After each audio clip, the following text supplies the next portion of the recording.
buenas tardes a todos. Les damos, señores, como siempre, la más cordial bienvenida a su programa con la doctora Controversia. Somos controversia, salud, humor, debates, política, deportes y muchísimas cosas más. Bueno, señores, hoy es martes y vamos a compartir la frase del día. El mundo te preguntará quién eres y si no lo sabes, el mundo te lo dirá. 100% de acuerdo con esa frase de hoy. Si tú no sabes quién eres, el mundo te lo dirá. Bueno, señores, el día de hoy nos vamos al mundo de la salud. Ustedes saben que la salud es un punto muy importante en nuestro programa y hoy nos vamos al mundo de los miomas uterinos, temas ginecológicos. Estamos en el segmento de salud con la doctora Amelia Ledesma Duval. Ella es ginecostetra y con nuestra querida hermana Amelia Ledesma vamos a compartir este tema tan importante relacionado al mundo de la salud, los miomas uterinos. Buenas tardes, ¿cómo está? Bienvenida a su segmento, bienvenida a su casa. Buenas tardes, hermana, aquí feliz de compartir una vez más con todo tu público, encantada de llevar informaciones tan importantes y de un tema tan frecuente en ginecología como son los leiomiomas o la miomatosis uterina, que es más frecuente de lo que uno se imagina. Y de verdad que es importante dar luz con este tipo de temas, llevando información sana para que los pacientes se cuiden, se chequeen, asistan a su ginecólogo y descubran a tiempo todo este tipo de cositas que pueden darse por ahí. ¿Qué son los miomas, Amelia?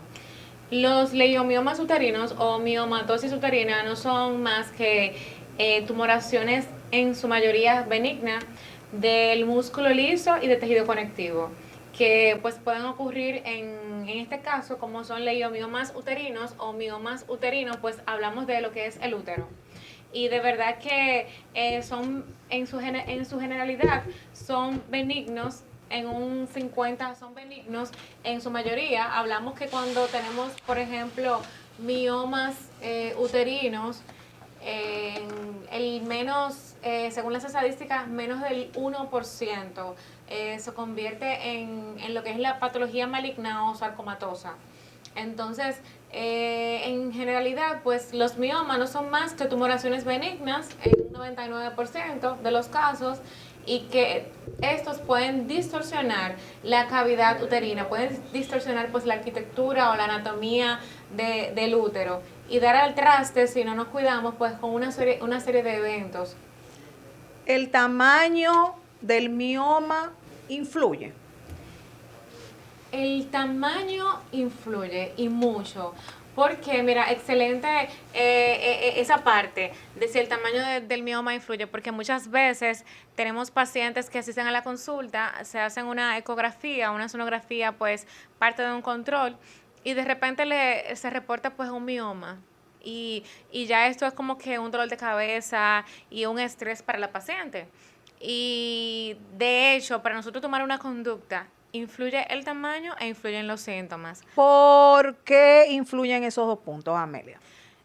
Porque, por ejemplo, si usted tiene un mioma, vamos a decir algo, un mioma intramural, que son este tipo de tumoraciones benignas que van a estar dentro de la musculatura lisa del útero y mide 0.5 centímetros o mide 1 centímetro. Estamos hablando de algo bastante pequeño. Okay. La paciente se da cuenta quizás porque se hizo esa sonografía en ese momento.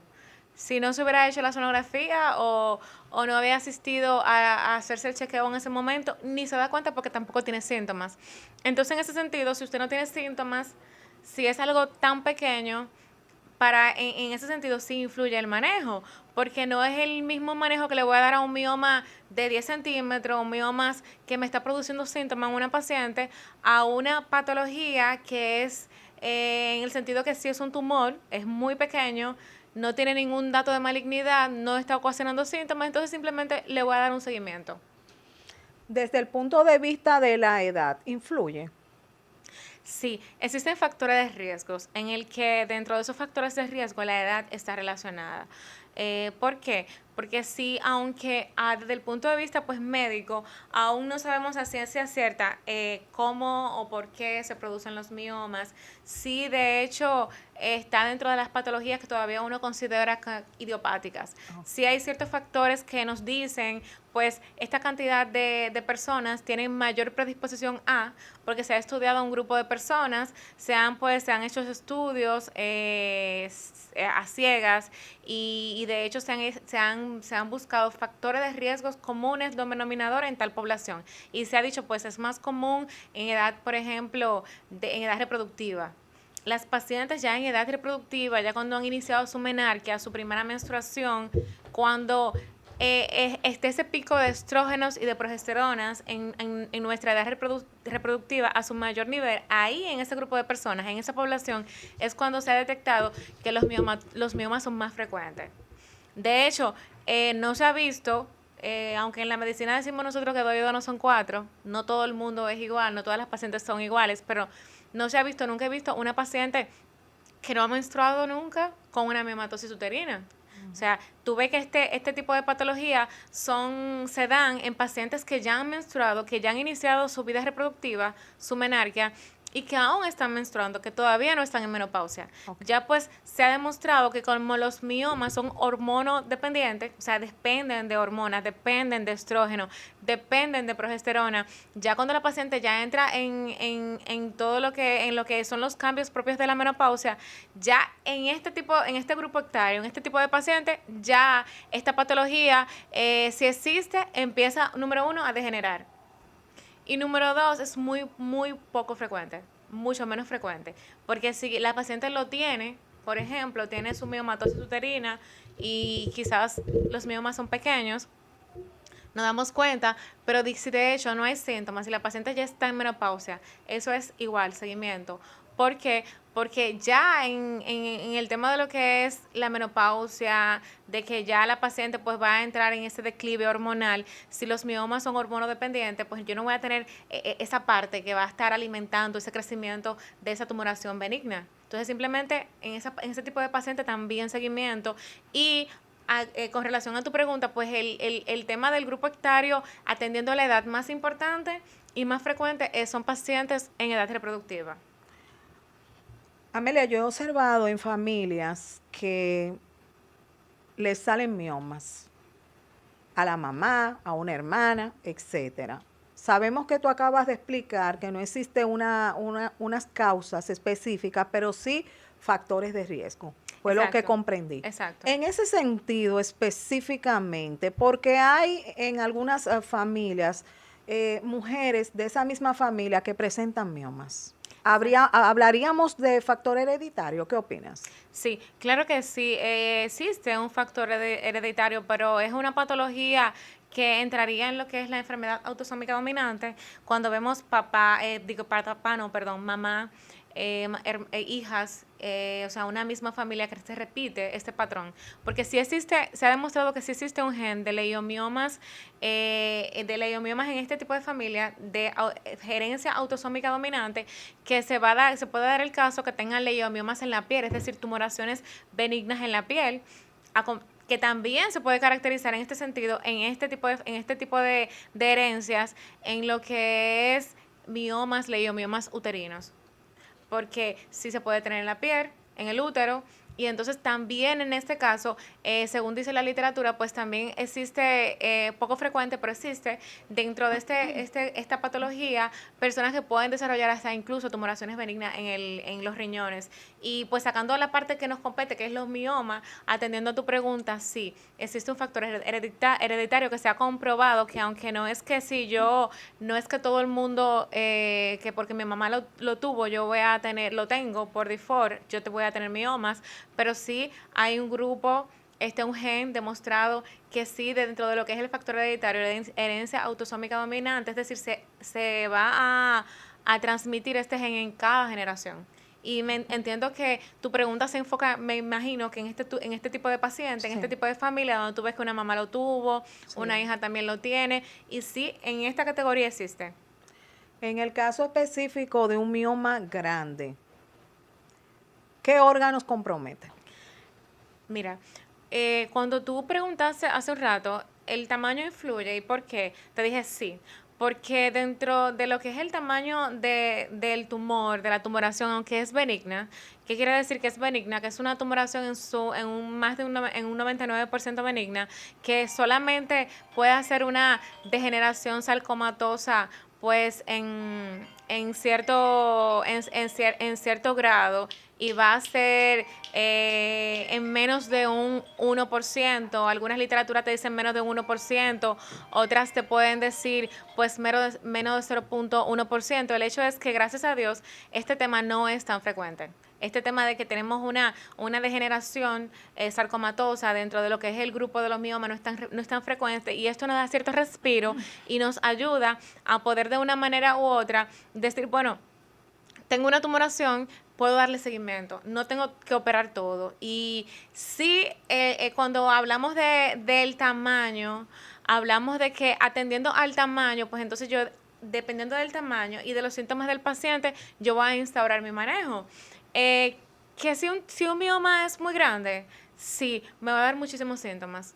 Si un mioma es muy grande, ¿qué estructura me va a comprimir? Si tenemos, por ejemplo, que el útero es un órgano que es intrapélvico, está dentro de la pelvis, y que si el mioma es un tumor benigno que va a crecer a expensas de todo lo que son las fibras lisas del músculo uterino y también de tejido conectivo, en este sentido va a crecer, puede crecer dentro del útero, sobre todo los intramurales, que son los que van a crecer dentro de la musculatura uterina, y van a expensas de lo que es el tejido uterino a seguir creciendo y me van a comprometer todas las estructuras anatómicas que tengan cerca anatómicamente, valga la redundancia, como cuáles, la vejiga, que está anatómicamente delante del útero. Aparte de la vejiga, pues también me va a comprometer todo lo que es la irrigación de miembros inferiores, porque por ahí atrás del útero, aparte de que está el colon, el recto sigmoideo, el colon sigmoideo, perdón, los grandes vasos que van a irrigar miembros inferiores. También si la miomatosis uterina es muy grande, me va a comprometer. Y este compromiso con lo que es la irrigación linfática, irrigación sanguínea de miembros inferiores, lo que es la vejiga, lo que es el recto sigmoideo, todas esas estructuras anatómicas se van a ver comprometidas cuando el mioma es muy grande. Cuando hablamos que un mioma mide 10 centímetros, pero también tengo otro dentro del mismo útero que mide 5 centímetros, y otro que mide 8, y otro que mide 3. ¿Qué va a pasar en ese sentido? Pues todo lo que es la estructura normal anatómica del útero se va a perder. ¿Y qué ocurre ahí? ¿Qué ocurre ahí? Bueno, que tendríamos que plantearnos una terapéutica, y esta terapéutica la plantearíamos de un punto de vista siguiendo a las necesidades de la paciente. Primero, si es una paciente joven que no ha tenido hijos, es un tema importante de salud pública porque no podemos hacer una histerectomía. Habría que tratar de preservar el útero para que esta paciente pueda preservar sus deseos genéticos de tener hijos. O sea que tú quieres decir que hasta cierto punto, si hay varios miomas o hay un mioma muy grande, puede pues comprometer lo relacionado a tu poder quedar embarazada. Claro que sí, claro que sí. Es tal cual, Cris. El tú tener un mioma que distorsione la anatomía del útero, que vaya creciendo con el paso del tiempo y a expensa de todo el tejido uterino, que ese útero se va a convertir en un momento, se te convierte en todo lo que es una estructura miomatosa, y que tú no tengas miomatosa, perdón, que tú no tengas al final ningún tipo, casi nada de lo que es la estructura del útero sana. Entonces, en ese momento, esa paciente, si queda embarazada, puede tener amenazas de aborto. Si queda embarazada, puede perder el bebé. Y si es que queda embarazada, porque generalmente son tan grandes que obstruyen incluso el paso del esperma para que pueda ocurrir la unión del espermatozoide con el óvulo y esa paciente pueda quedar embarazada. Entonces, el tema es que influye de manera catastrófica cuando los miomas son tan grandes en la fertilidad femenina. En el caso específico de ese mioma grande o de esos miomas grandes, ¿puede hacerme crecer la barriga? Sí, claro que sí, porque tenemos, por ejemplo, como hablamos en un principio, un útero que es la matriz, que es donde ahí pues cuando me embarazo, esa unión de ese espermatozoide con ese óvulo se da y yo quedo embarazada y ese embrión pues va a implantarse en el útero y va a crecer. Cierto, eso es un útero sano. Ahora bien, cuando yo tengo simplemente miomas, que es lo que me están abarcando toda la estructura anatómica del útero y que con el paso del tiempo van creciendo, esos miomas se pueden comportar incluso hasta como que el útero me crece como si fuese que yo estuviera embarazada. Y es que está creciendo a expensa de toda esta masa, de todas estas tumoraciones benignas que están dentro del útero. Pueden estar también submucosos y pueden estar pues también el periósteo. Ok. Una vez una persona tiene varios miomas, ¿por qué se convierten en cáncer si son benignos? No es el porqué, es que existe, por ejemplo, cuando hablamos de miomatosis, estamos hablando de tumoraciones. Todo lo que es una tumoración es una masa que está en nuestro cuerpo. En este caso, los miomas pueden estar en diferentes partes del útero. Y está demostrado que un 1% de los miomas no es que se convierten, es que son sarcomatosos, son malignos. Entonces, Okay. atendiendo a las ¿Un cuánto por ciento? un 1% y Wow. muchas literaturas te plantean ir menos de O sea 1%. que el que le Es muy, toque eso es una gran mala suerte, podremos decir. realmente es muy poco probable. O sea, una Sí. mala suerte muy grande, Sí, diríamos. es muy poco probable realmente que un mioma, por decirte así, los miomas son las patologías o las tumoraciones benignas Sí, más frecuentes en ginecología. Entonces, sí. cuando hablamos de tumoraciones benignas muy frecuentes, hablamos que el 99% y son benignos. Ya lo que nos queda es, según las literaturas, un 1, menos de un 1% maligno, que son las degeneraciones sarcomatosas, los sarcomas. Entonces, ya en ese sentido, pues sí, hablamos de que sí, como tú dices, es como que mucha mala suerte porque es muy poco frecuente.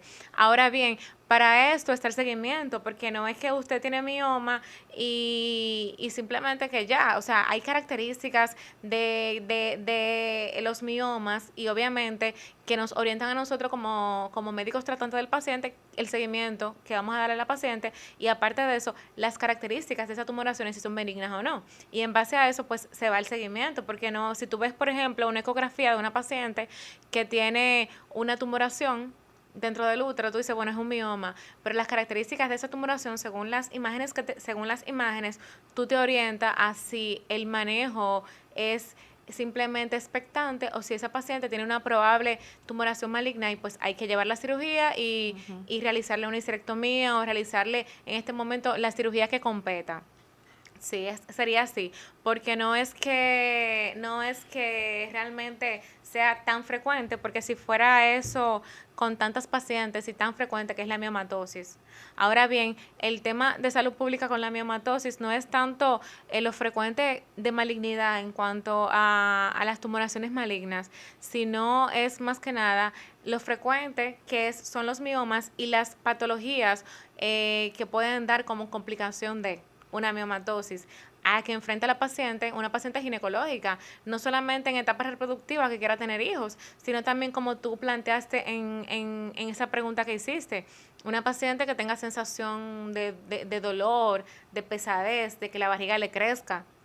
Y claro, porque si el útero crece a expensa de tumoraciones, que aunque sean benignas, son tumoraciones. Si ese útero crece, obviamente el abdomen, la barriga le va a crecer a la paciente. Si ese útero crece tanto a expensa de todas estas tumoraciones, entonces va a comprimir todas las estructuras que tiene a su alrededor, que tiene cerca a sus vecinos. ¿Quién es? La vejiga, recto sigmoide, colon sigmoide, perdón. Y todo también esta compresión va a dar el traste con dolor en las extremidades. Las pacientes muchas veces van a tener, incluso te pueden decir que tienen a veces hinchazón, edema en los miembros inferiores, dolor con las relaciones sexuales, dispareunia, y el aumento del sangrado menstrual también es otro signo muy importante. No hay ninguna relación con lo que sería el estómago, lo gastrointestinal, en casos de miomas. En la relación es secundaria, porque por ejemplo cuando tenemos este aumento de lo que es el útero, por el tema de los miomas, entonces yo voy a tener un tema gastrointestinal, de constipación, de estreñimiento, básicamente secundario a la compresión que me está haciendo esta miomatosis, estos miomas en todo mi útero y me está comprimiendo atrás, pues el colon sigmoideo. Eso sí, ese va a ser como que un síntoma, pero un síntoma secundario a. Igualmente que el síntoma pues de lo que es la vejiga, la comprensión vesical de las estructuras pues delante del útero, y va a ser también un síntoma pues secundario a que yo tengo estos síntomas, pero es secundario a que mi útero está muy grande porque está lleno de tumoraciones benignas. Igualmente el tema de los miembros inferiores, que te dije que hay pacientes que pueden incluso experimentar edema en miembros inferiores, dolor. Es un tema de que estas pacientes van a tener este síntoma, pero es secundario a la compresión por la miomatosis. Aparte de eso, el sangrado. El sangrado es muy importante y entiendo que es algo que no se puede dejar de mencionar, porque las pacientes con miomatosis uterina es importante presentan sangrado menstrual abundante. Incluso hay un gran número de estas pacientes que te pueden presentar sangrado menstrual anemizante.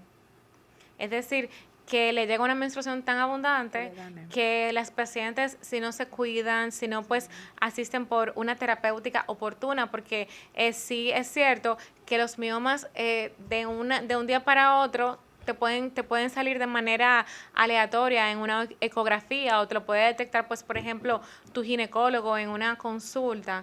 Y al principio pueden ser asintomáticos, y una gran mayoría de pacientes andan por ahí con miomatosis uterina asintomática porque son muy pequeños o porque no le da síntomas. Sí. Pero es de crecimiento lento. ¿Qué quiere decir eso? Que sí te puede salir, puede ser asintomático al principio y el crecimiento es lento. Pero si ¿A qué tú llamas lento? Que no es que en un mes o 2 meses. ¿Qué tiempo dura un mioma para crecer? Eso depende de cada paciente, porque los miomas son hormonodependientes. Okay. Entonces, como son hormonodependientes, van a crecer dependiendo incluso de mi organismo. Cada organismo es diferente, y mi edad. O sea, la edad es importantísimo, porque mientras más joven soy, estoy en edad reproductiva, pues voy a tener un pico de estrógenos, progesterona mucho más importante. Entonces, por eso atendemos siempre a que no tenemos como que factores exactos, pero sí existen factores de riesgo, como la edad. La obesidad incluso está también dentro de los factores de riesgo por el tema de los estrógenos relacionado con la obesidad. Y que la menarquia y la menopausia, ni después de la menopausia ni antes de la menarquia. Esas son como cosas que sí podemos establecerla. Pero en base a eso, te decía que el crecimiento como quiera no es lento, en el sentido que no va a ser algo de un día para otro, o que no va a ser algo que te vas a hacer una sonografía ahora y quizás en un mes o 2 meses ya va a tener unos miomas súper grandes. Y es de seguimiento, pero si no se le da seguimiento y de repente te sale un mioma de 1 centímetro y te duras 2 o 3 años sin hacerte una ecografía, sin hacerte un chequeo, te puedes encontrar con mioma de 5 o 6 centímetros, de 6 centímetros. Y en ese momento, sí, entonces lo que quizás en un primer momento no era quirúrgico, sí va a tener que ser algo quirúrgico en ese momento. Y depende del tamaño para cualquier tratamiento, sobre todo con la miomatosis uterina. No se opera por operar, pero también sí es de concientizar a las pacientes para darse seguimiento con este tipo de cosas. ¿Los miomas, Amelia, producen mal olor vaginal? No, realmente no está demostrado que porque una paciente tenga una miomatosis uterina tenga que tener algún tipo de fetidez a nivel vaginal. Claro que no. Sí está demostrado que está relacionado con el dolor pélvico, con la dispareunia, con el dolor con las relaciones sexuales, el aumento del sangrado menstrual muy abundante, incluso con algunos casos de sangrados menstruales anemizantes, que las pacientes hay que ingresarla para transfundirla y poder estabilizarla, mejorarla hemodinámicamente, y luego de esto pues entonces ofertarle a esa paciente una resolución ya final del problema que presenta en el momento, pero con compresión también pues de lo que hablamos en un momento, de las estructuras pues pélvicas, de todos los órganos que están ahí alrededor, cerca del útero, pero nada más realmente. El tema aquí sí importante sería miomas, edad, tamaño, fertilidad. Sí. Amelia, los miomas pueden pues producir esa necesidad de orinar frecuentemente. Sí, claro que sí. Una paciente con una miomatosis uterina que esté en la cara anterior del útero, que de hecho esté creciendo, va a comprimir pues la vejiga, porque la vejiga va a estar, está en contacto con la cara anterior del útero. Yo le digo a las pacientes, la vejiga es su vecino, o sea, la vejiga y el útero son vecinos. En ese sentido, si está en la cara anterior del útero y tenemos una estructura ahí, un mioma, un tumor benigno que esté comprimiendo esta parte donde está la vejiga, sí, la paciente puede tener aumento del deseo misional, de estar yendo al baño, de orinar, pues mucho más frecuente. Lo puede hacer porque va a disminuir la capacidad vesical. Al yo tener, por ejemplo, una vejiga comprimida por una estructura, por un mioma que va a estar ahí comprimiéndome, si mi vejiga tenía una capacidad de 50 cc de orina, pues va a tener una capacidad reducida. Y esto va a hacer que se llene más rápido, y al llenarse más rápido, pues la paciente va a tener que estar yendo al baño pues constantemente. Y es realmente uno de los síntomas en cuanto a lo que es el tema de la miomatosis de grandes elementos, dentro pues de grandes elementos, que sí necesita una capacidad resolutiva por ejemplo, en las pacientes con miomas grandes, porque como te dije en un momento, sí es importante que aclaremos el tema de los miomas, de que a veces las pacientes se asustan y ya pues porque tienen un mioma creen que ya hay que hacer una histerectomía, por ejemplo. O que es un cáncer. O que es un cáncer, exacto. Y de hecho de eso viene el seguimiento, de yo darme un seguimiento adecuado con mi ginecólogo, con mi médico, y entender que hay cosas que son de seguimiento, que hay que hacerse un chequeo anual, Sí. que no por todo hay que operar, pero también entender que sí pues hay un número de pacientes con este tipo de patologías que hay que pues ofertarle una resolución al problema. Y sobre todo cuando sacamos a estas pacientes que son pacientes de fertilidad, por ejemplo, pacientes que tienen sangrados anemizantes, que vemos que de hecho tienen sangrados tan fuertes que hay que transfundirlas. Entonces son pacientes que no se le puede dar mucha larga, que hay que ofertarle una resolución a ese tipo de pacientes para resolver el problema en el momento. Si tengo miomas, Amelia, ¿puedo tener el periodo de la menstruación más largo que si fuera una persona pues que no tuviera esto? ¿Qué opinas? Sí, claro que sí. Los miomas están relacionados con un sangrado menstrual más abundante. De hecho, al estar relacionados con un sangrado menstrual más abundante y periodos más largos, pues entonces estas pacientes de manera crónica por la miomatosis, la podemos clasificar dentro de lo que es el diagnóstico de sangrado uterino.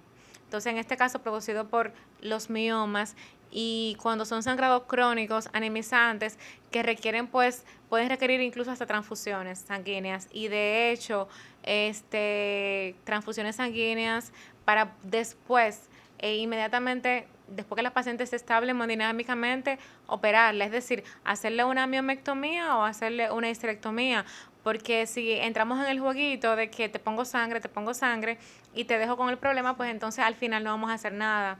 Y este tipo de pacientes son las pacientes que, como planteamos hace un ratito, hay que ofertarle una resolución ya inmediata, no se le puede dar muchas largas. Sí. Yo tuve miomas, se me quitaron. ¿Qué posibilidad yo tengo que me vuelvan a salir?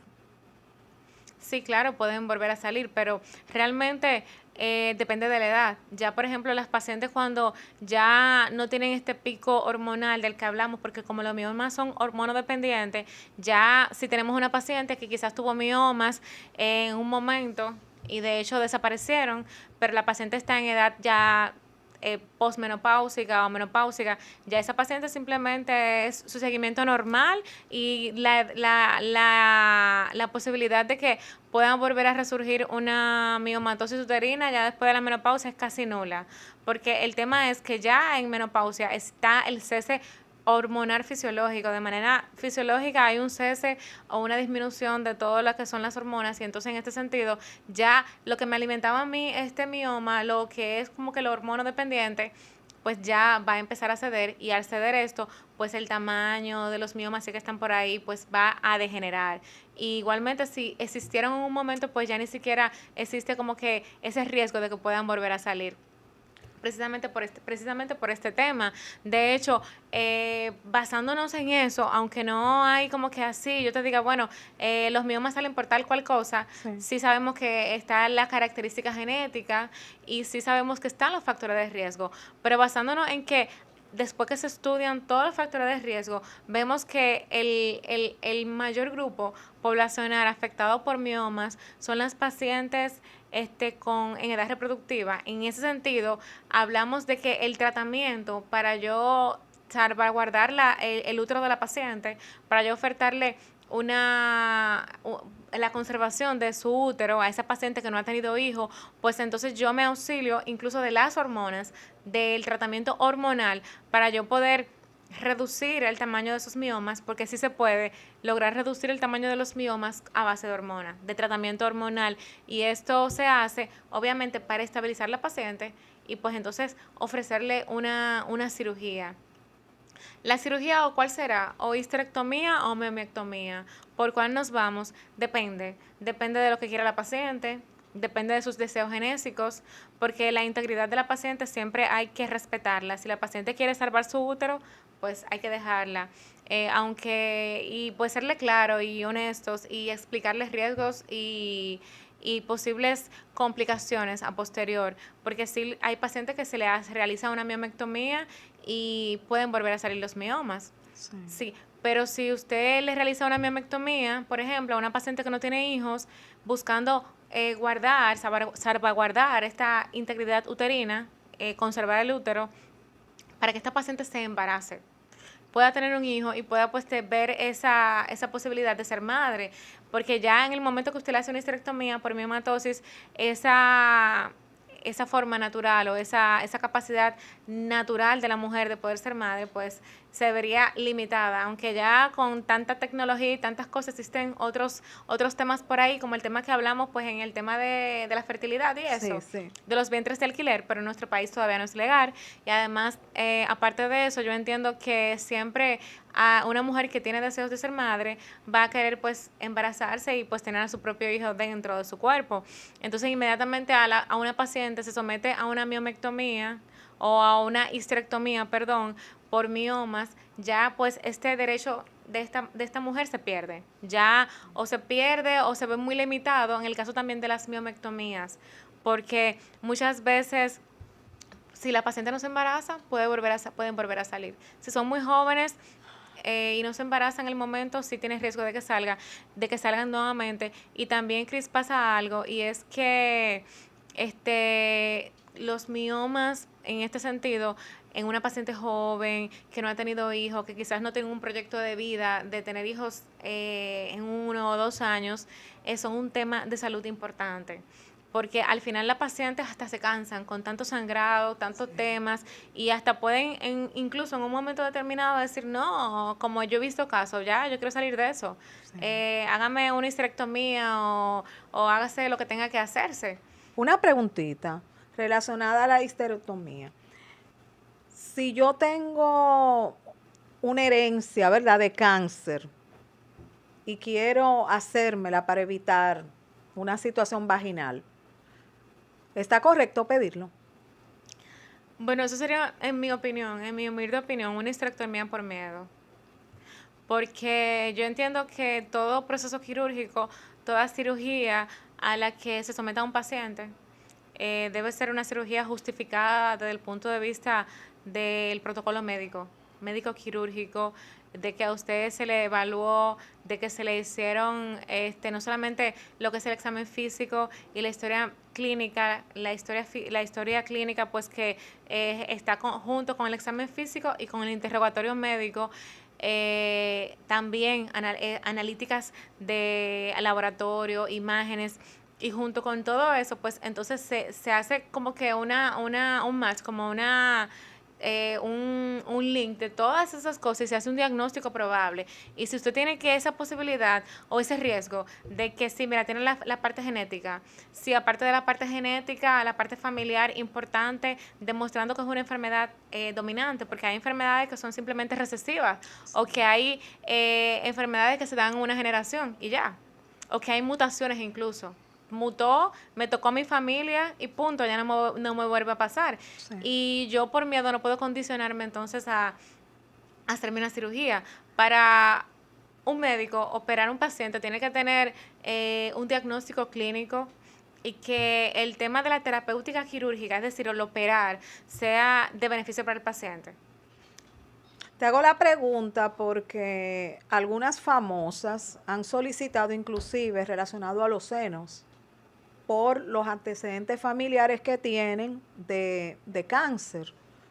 Por eso te Sí. hago la pregunta. O sea, en los senos lo he escuchado, inclusive he leído de famosas que han pedido y de algunas mujeres también que han pedido el asunto de los senos para evitar un cáncer de seno. ¿Qué opinas? Sí, mira, entiendo que, porque a veces las noticias se dan y uno no sabe como que el verdadero trasfondo o no sabe verdaderamente la historia clínica de esa paciente.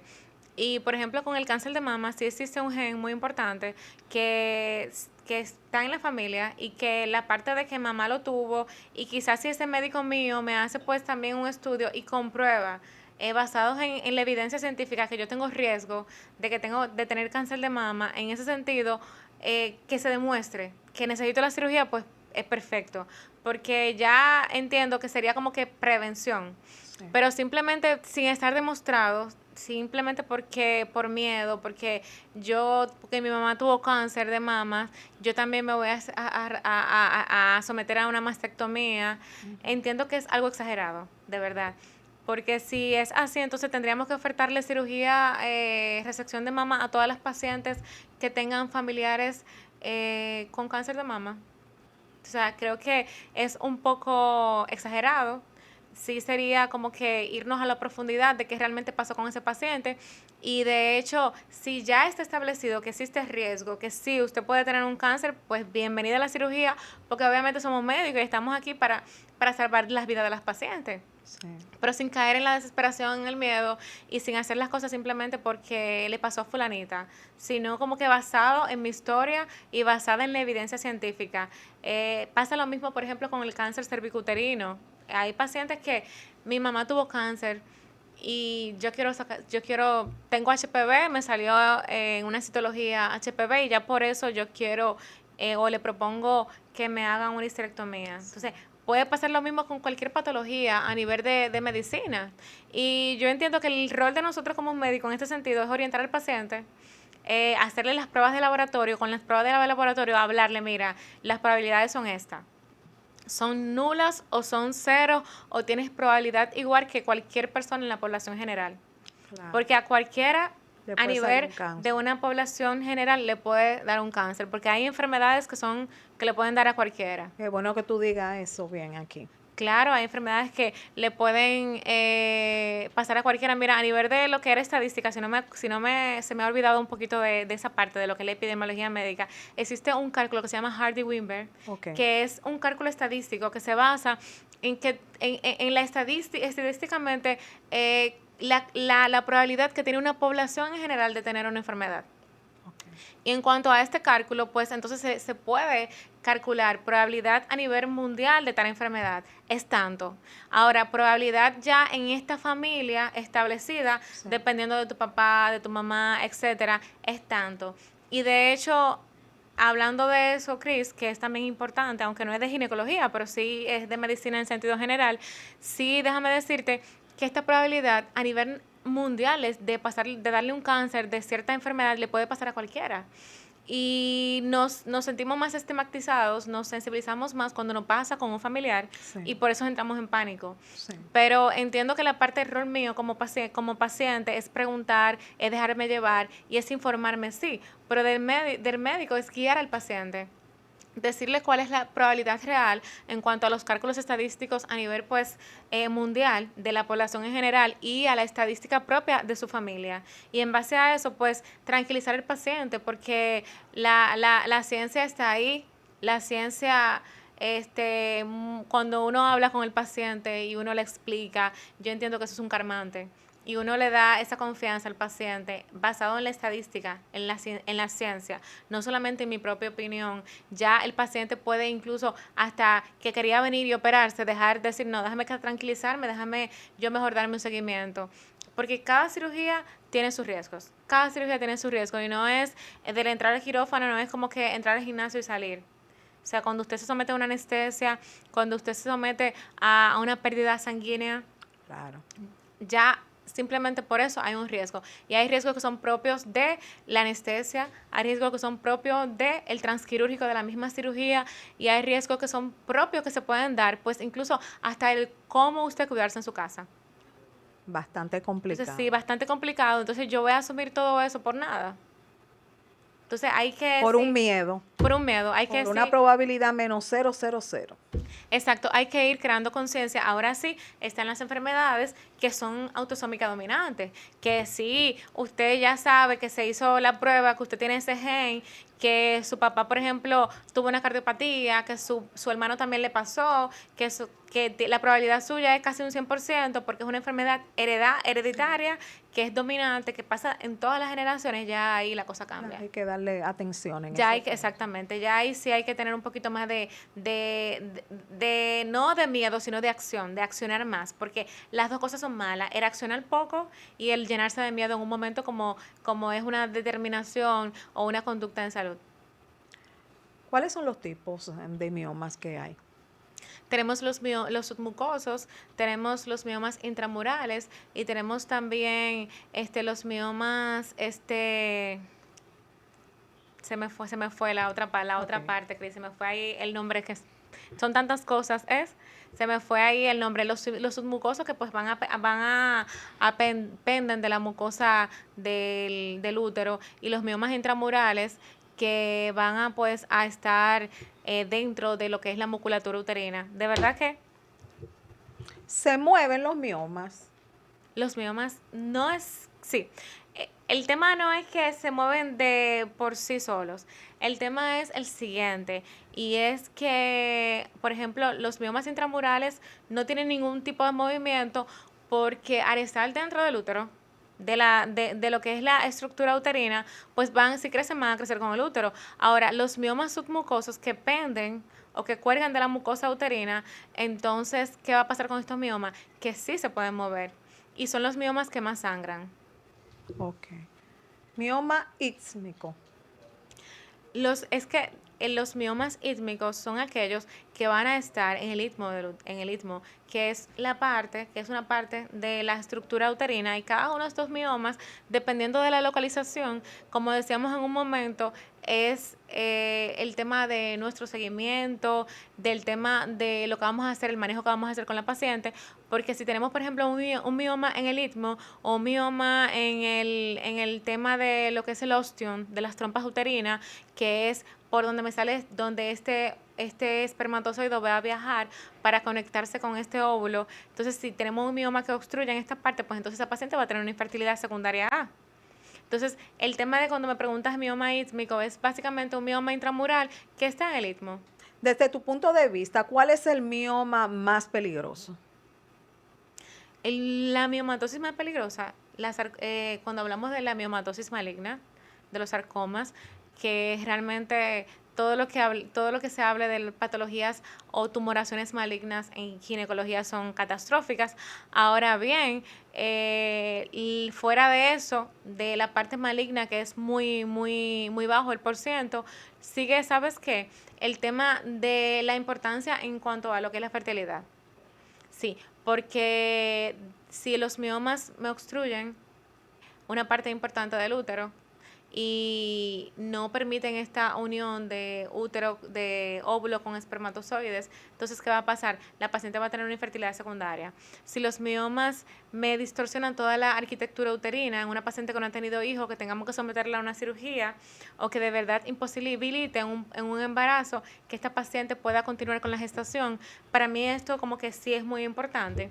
Ya fuera de eso, en pacientes que se han tenido hijos, que son multíparas, que sí, vamos a decir que están estables, tenemos la complicación, que sí no es menos importante, sí es importante y es una complicación, lo único que no se da en el momento, no se da de repente, sino que lleva un tiempo, y la prevención es el seguimiento, los sangrados.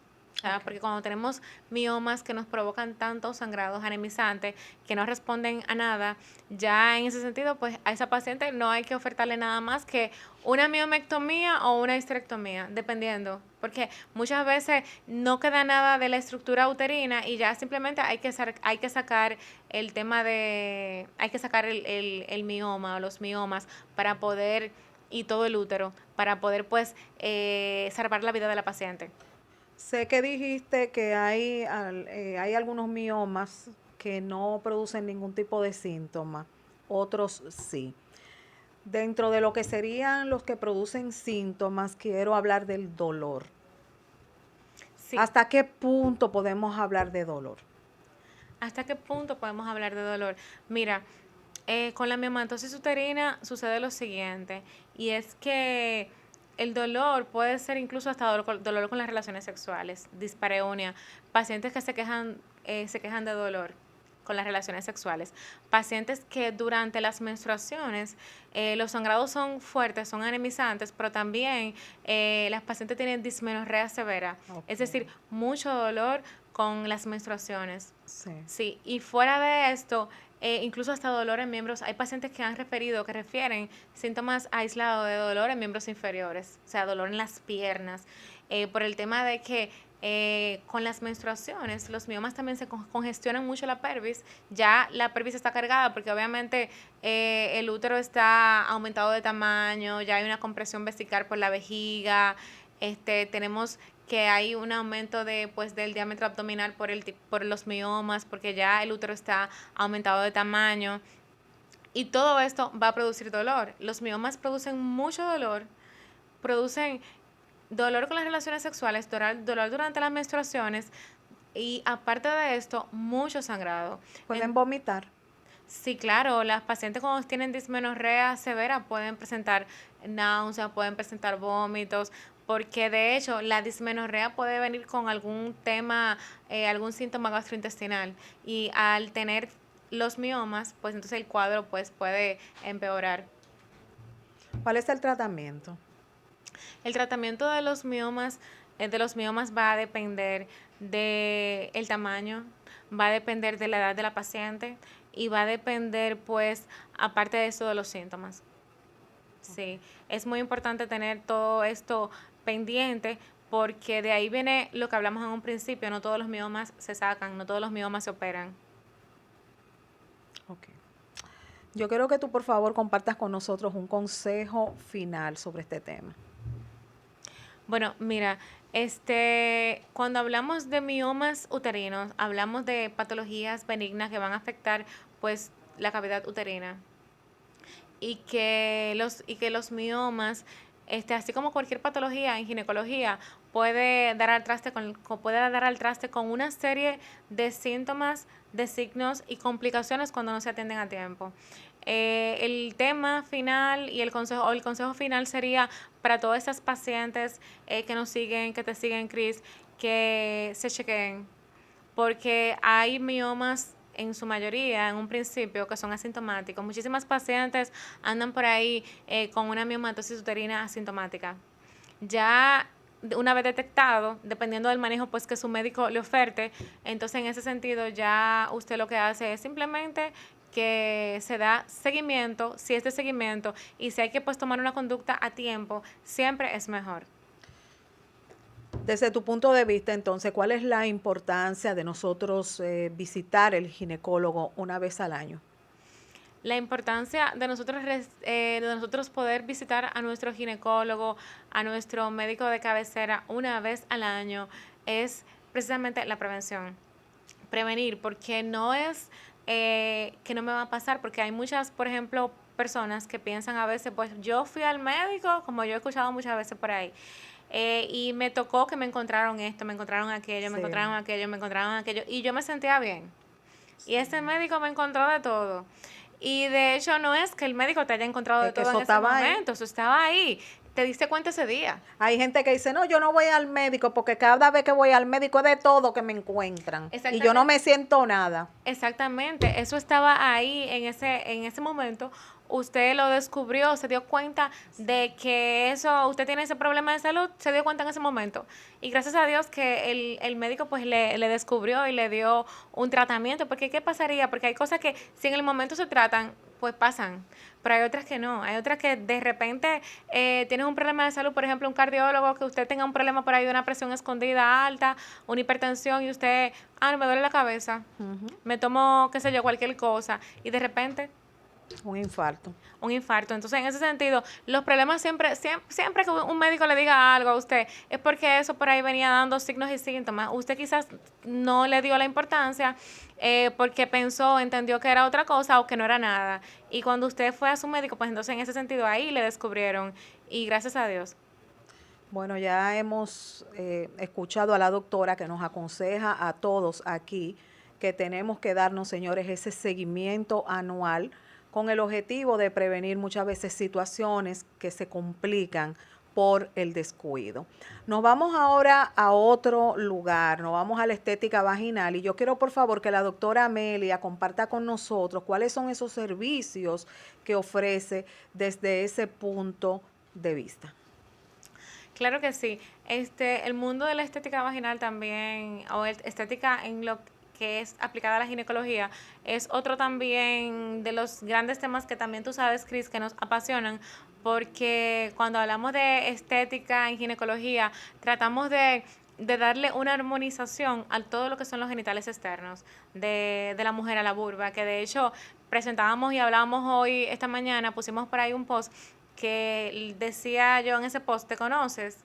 Sabes que tu vulva no es igual que tu vagina y sí cuando aplicamos la ginecoestética, aplicamos esa armonización a que se vean tus genitales externos, tu monte de Venus, tus labios mayores, tus labios menores, tu clítoris pues adecuado y armonizado para que elevar un poco la autoestima de esa mujer que aunque uno a veces como que dice pero ven acá y la gente se hace eso y la gente le da importancia a eso, sí, la mujer le da importancia a eso, lo que pasa es que hay una diferencia entre la mujer que lo expresa y la mujer que no. ¿Cuál es la diferencia de esa mujer que lo expresa y la que no lo expresa? Porque ahora mismo yo te voy a expresar en Televisión Nacional a todos los seguidores del Nuevo Diario TV que yo me voy a hacer un aumento de mi punto G.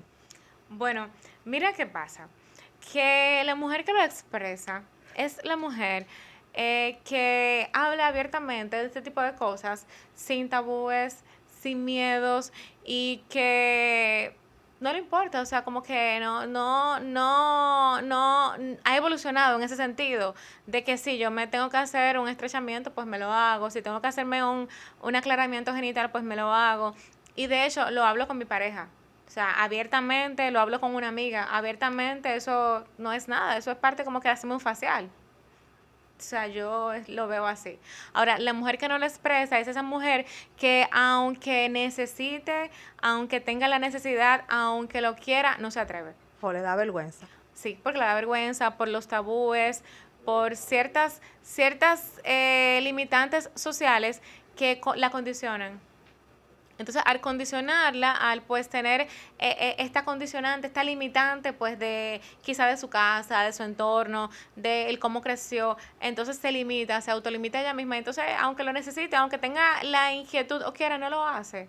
Y estamos evolucionando y estamos cambiando en su gran mayoría. Las mujeres que sí ya le importa, quieren, están dispuestas y van a hacerlo. Así mismo, como somos controversiales, no nos importa decir en público que nos vamos a aumentar nuestro punto G. Al que le guste, al que no le guste, pss. no es mi problema. ¿Cuáles son los servicios a nivel general, entonces, Amelia, que compartes, que ofreces en la clínica? Sí, estamos trabajando en todo lo que es la ginecología estética, como tú bien sabes, haciendo la mezcla de lo que es la uroginecología con lo que es la ginecología estética. Obviamente estamos todos a la orden allá en el Centro Médico de Levin en el tercer piso. Pueden hacer sus citas a través del 809-775-1784. Y pues nos pueden seguir a través de WhatsApp o, perdón, Facebook como Instagram como doctora Ledesma Duval. Estamos aquí para servirles cualquier preguntita por ahí, siempre dispuestos a resolverla y aclararla más bien. Sí, aprovechamos la oportunidad para cualquier pregunta que ustedes tengan relacionado a este segmento de salud de la doctora Amelia Ledesma o algunos temas que quieren que tratemos los martes. Estamos abiertas para recibirla. Gracias, hermana, de verdad, como siempre, de todo corazón por compartir con nosotros aquí en casita tus grandes conocimientos. Bueno, señores, hemos llegado al final de esta entrega maravillosa correspondiente a esta tarde. Será hasta mañana, sí, papito, Dios lo permite, que continuaremos con más controversias, más y más controversias. Somos el programa más controversial de la República Dominicana y si a ti no te gusta, mira, créeme, no es mi problema. Nos vemos mañana. Bye.